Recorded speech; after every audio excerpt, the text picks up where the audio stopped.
Hey everyone, welcome back to Taking Back Monday. I am so excited that you decided to join us and say goodbye to the Sunday scaries and hello to a new future of work. And normally, this is the part where I tell you that I have a new friend on the show and that I'm so excited to introduce you to this person. But in this case, this is someone that I've known for a very long time, and I'm really looking forward to you hearing her story. So, Angie, welcome to the show. Hi there. I'm excited to be here, truly. Great. So, so Angie and I met. I was actually her coachee as part of a coaching program when I was starting in getting speaking and learning how to kind of pitch myself as a professional speaker. And she was in a coach role. And through that process, we kind of developed a friendship that went beyond really what I would call a typical coachee relationship. Oh, definitely. We connected. I have a tremendous, and this is not because I'm sitting here speaking to her with her in front of me or in my face. I really, truly have a tremendous amount of respect for what you do, how you do it, the way your mind works, which is, I'm in awe. So I feel like, we're here because we complement each other in a very, very good way. And you Right. and I would kind of speak on some of the similar things. We're both kind of interested in like sales and sales enablement, but you've kind of left the fold here recently. Tell us more about what you're working on. Yeah, so I did. I told you I started out in, 19 years old, entry level management, and here I am now, trademarking talks and things. It's called From Burning Bras to Burning Out, and it's really directed toward the professional woman. And it used to be executive women, but as I had gotten more experience, there's women that I have coached and experienced that are 20 that are already overwhelmed and juggling and it's it is wow. That's what I'm gonna say. It was very enlightening. But it is what brought me to where I am right now today in the course of my career. Well, let's go back though. Like, how did you get to the point where you started to pay attention to burnout and particularly women? And by the way, I Yeah. love the idea of like from burning bras to burning out. That's so catchy. I told one of my friends about that and she just laughed outright. She's like, I love that. I'm obsessed with that. But like, bring us back. What is your origin story? How did you get into that conversation? I have to say, I think I was experiencing it myself for a long time. Overachiever mindset. I think a lot of what we do and how we get to burnout isn't just because we have, a heavy level responsibility, like a heavy high level job, an executive level, anything. I think it's that we try too hard to do too many roles, and it's very role based. And it just leads to this overwhelm that we don't see coming. I experienced it. I and there's levels to it, right? So some people are, I'm saying they're so burned out that getting out of the bed is hard. And then there's people that can relate to what you talk about, Taking Back Monday, who like shiver with the Sunday night scaries because whatever time they've had to kind of decompress is now going to ramp right back up again on Monday and contribute to more of that burnout. And again, I don't think many women are running around saying burnout, burnout, burnout, but because they don't know how to identify the the signs and the symptoms of being burnt out. So the origin for me was that I experienced that again, mindset, high level overachiever, but in my coaching practice and my experiences with multiple levels of women, I definitely saw a theme. I was like, this is insane that like, it didn't matter, right? That somebody was making $800,000 a year as an executive woman. They had, they were suffering as much as, if not more than the 20-year-old. So it was a very eye-opening moment, and a theme. So that's what kind of made me say, wait a minute, I think there's something here. And I like that you call out that there's different like burnout comes in different forms, right?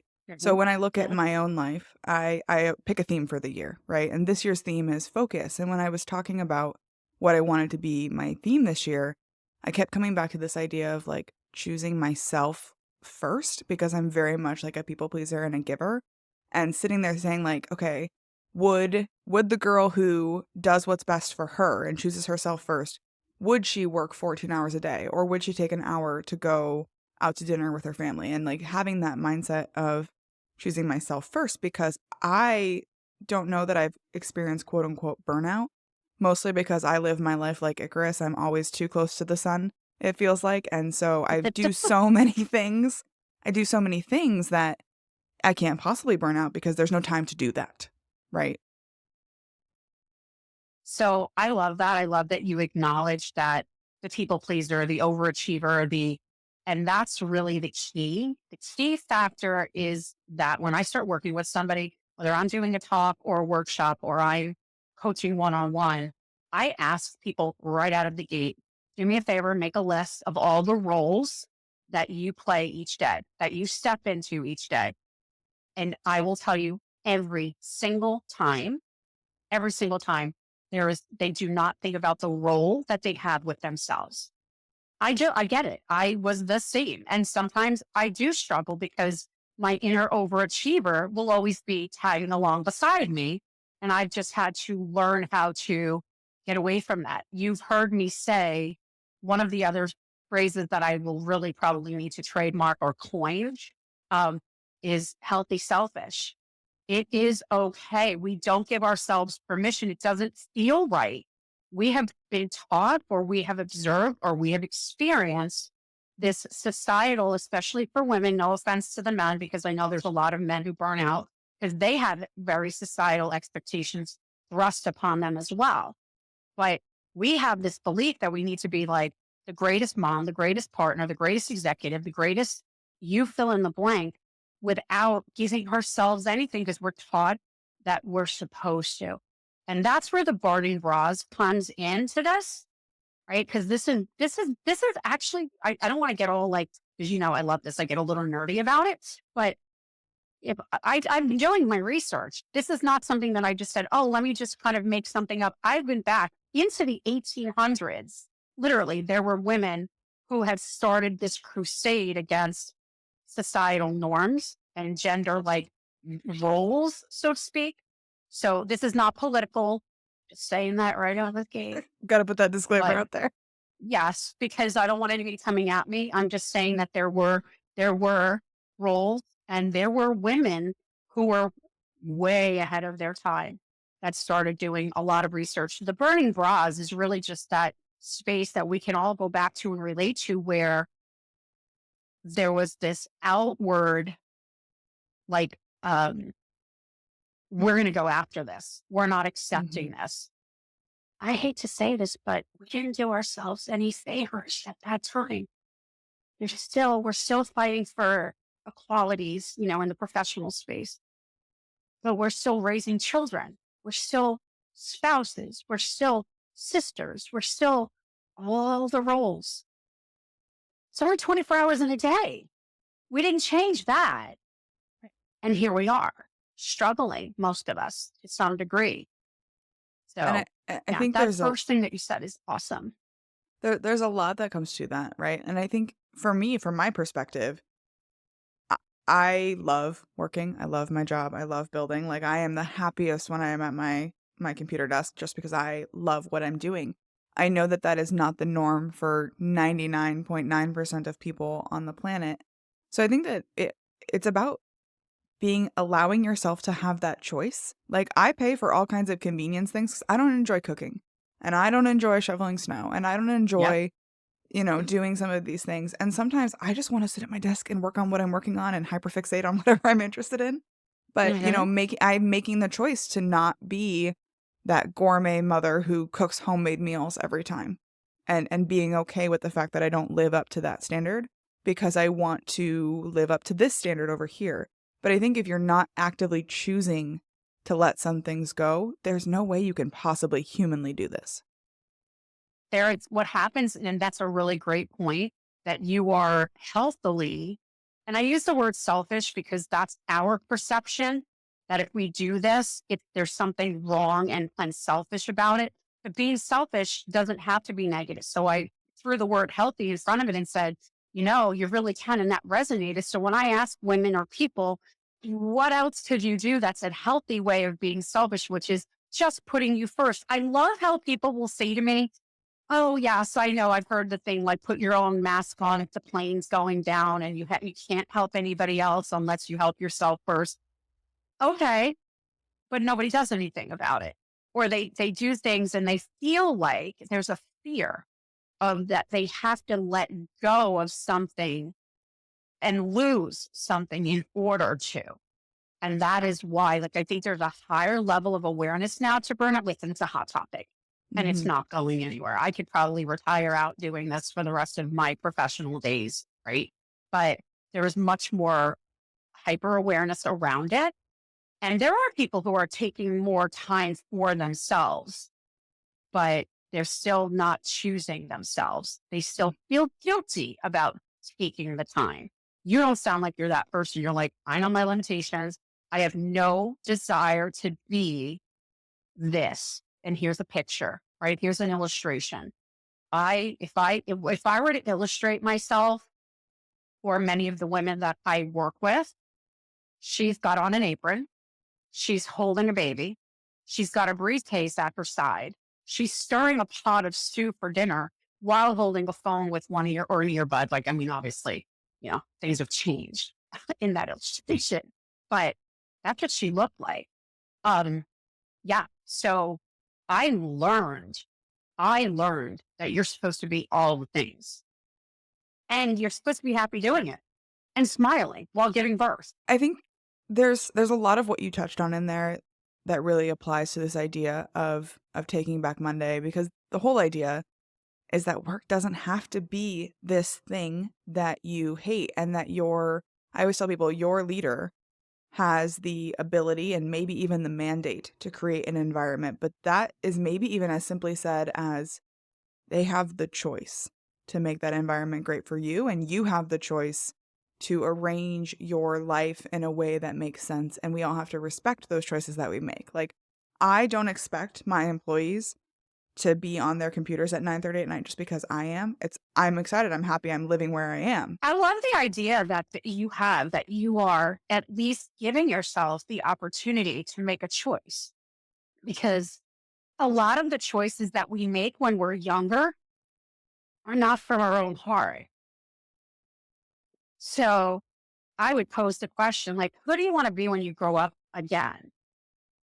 Right? What Yeah. served you at 20 something may not serve you at 40 something.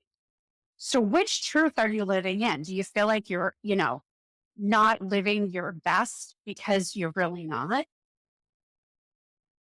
So giving yourself permission to make choices and changes is really good for you. There's nothing worse than thinking not just about the job, right? Not just about the professional space, but there's nothing worse than that Sunday. I mean, Sunday night scaries is just, to me, whoever came up with that is like brilliant, because we've all been there. And that mindset, whether you realize it consciously or not, is following you day in and day out in every role that you play. If you are not being your best self, if you're not living as your best self, I will tell you with 10,000% certainty, you're not giving your best self to any of those roles. You're not doing anybody any favors, right? You're just not. You're really just feeding into, oh, it's like, I'm supposed to fall on some sword. No, no, you're not. Um, at the beginning of my Burning Bras to Burning Out talk, there is a commercial from, I think, 1977, 1978 for a perfume called Angie. And there might be people listening that might go, what? I never saw that. I was born in like 1992, and that's okay. But you can Google it, go back to it. You look on YouTube. And what you see is this woman, and I watched this commercial, and I'm going to tell you that I can still see it so vividly, because it really helped to frame what I wanted to be. And it was the way that the commercial went, right, to promote this perfume was, I'm every woman. I can bring on the bacon. I can fry it up in a pan, and then never forget, remember, this is at the time that I have a man. And it's a whole song. And in each role, it's like, I can bring home the bacon. She's dressed professionally. And then there's cash. Then there's she's cooking, frying it up in the pan. And then dressed in this, like, like beautiful, sexy seductress, like, oh, and I can still be this woman of desire, like, for my mate. That was a belief. I was supposed to do that. I just watched the new Barbie movie with my 5-year-old, and she loved it and loved, because she loves everything pink and glitter and sparkly. But there was that part where, Barbie, like, had, I don't know if you've seen the movie, but she had, like, these realizations that not everything was pink and perfect all the time. And that when that started happening, my 5-year-old was like, "I don't even think I wanna watch this anymore," because she wanted to watch the idealized version of Barbie where Barbie woke up in her own pink world with all of her friends and every day was perfect. And then when Barbie had she told me later, my least favorite day was when Barbie had a bad day. And it made me realize, like, "Oh, this girl's gonna find out someday that that's a normal day, not necessarily every day is perfect." Well, I think that it's a realization, and she might remember that as she gets older. Because, like, here I am at 56 years old, and I saw that commercial when I was so not 8, 9, and it was very impactful. I took it with me always, but I wasn't consciously thinking about it. I didn't like go into my teens or my 20s thinking that. I had this idea, like, I watched my parents and their roles, and my mom was not of her time. She was like a big, like Tupperware lady, selling all the stuff. She took care of the house, ironed everything for the dad, cooked the meals. They were home cooked. It wasn't Burger King. It wasn't. And I watched that and thought, oh, because that's what I learned. I learned that behavior like I learned to speak English. Mhm. You start to So, absorb it and, like, through osmosis. Yeah. yeah. So I think a lot of women come to me though and say, okay, but now what do I do? What do I do? Like, I'm here. I can accept all of this, but what, like, so the joke is, what do I do? Get divorced, sell the kids, sell the house, quit the job? Not necessarily. I will tell you that I've had multiples of professional women quit their jobs. And that's not the goal per se, but it was the one space that was maybe paying them the most, but it was costing them the most. Mhm. And it was the one space where there was room to grow and shift and change. We're not putting the kids up for adoption. I've actually had women also get divorced, and that's okay too. It wasn't because of me or the coaching. It was they were finally accepting their truths and not afraid to say it out loud. Right. And that, I mean, that kinda leads into my next question or thought that I'm having, like, what happens when you're the dog that catches the car? Like, what if you think that you want all of these things and you get it and you're like, "Wait a minute, oh no, I don't actually want this thing that I thought I wanted." So I think the beauty of it is that we have to open our minds to the idea that we learn ourselves, right? I think we make decisions about certain things before we actually learn who we are. The 20s are a really weird time, even our teens. I might have been like, I wanted to be a vet when I was 9 and 10.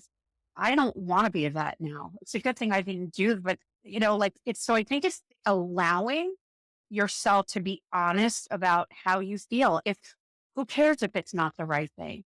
What's going to happen? Are you going to implode, spontaneously combust? No, but it's difficult. Change is hard.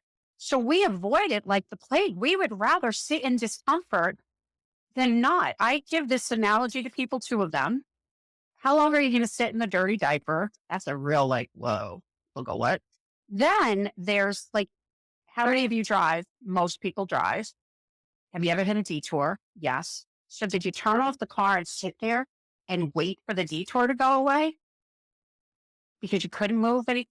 No, Right. you never turn the car off.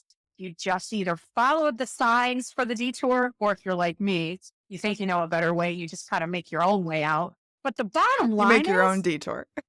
but guess what? It usually doesn't work. Ask my husband. Like, it usually doesn't work. It takes me a little bit longer, but here's the key. I'm still in the car, still moving to get to my destination. Even if it wasn't the straight line that was right, Hmm. you know, there's nothing worse than following a detour sign that stops, and all of a sudden you're like, okay, great. Now I don't even know where I am. Right. Right. And there's no more signs. Somebody set them. But the point is, no matter which way you choose, you're always moving forward. That's the key.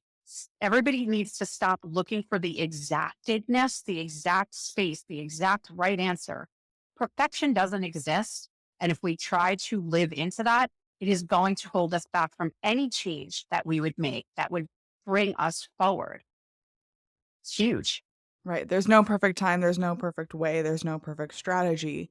There's a quote out there or something like execution eats strategy for lunch or something like that, and that's totally true. Like if you're just going to sit there and strategize forever, then you might as well stop strategizing because you're not going anywhere.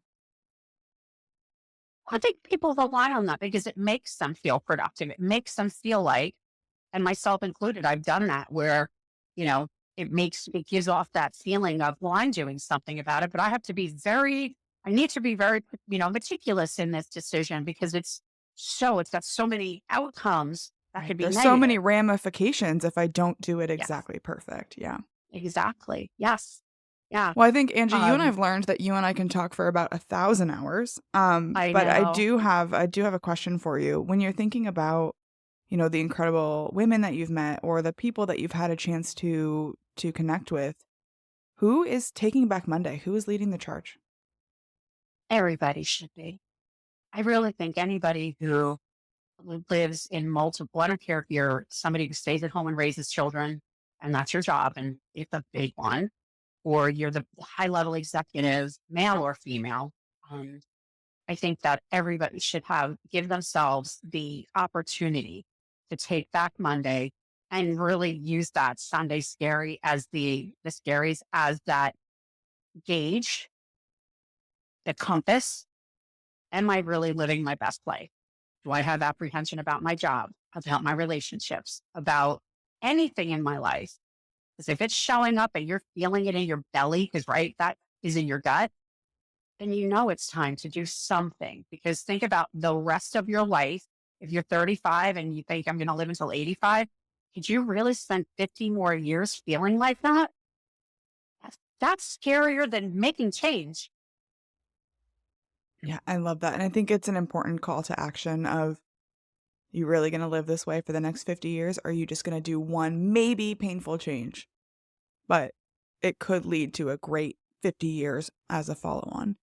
So, Angie, if someone is really connecting with you, if they want to learn more about, burning bras to burning out and how to make sure that they can make those changes to set themselves up for a great next 50 years, where can they find you online?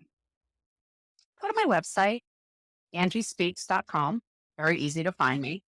And that's all over my socials. I've kept it pretty consistent. So you Google that and you'll find me everywhere.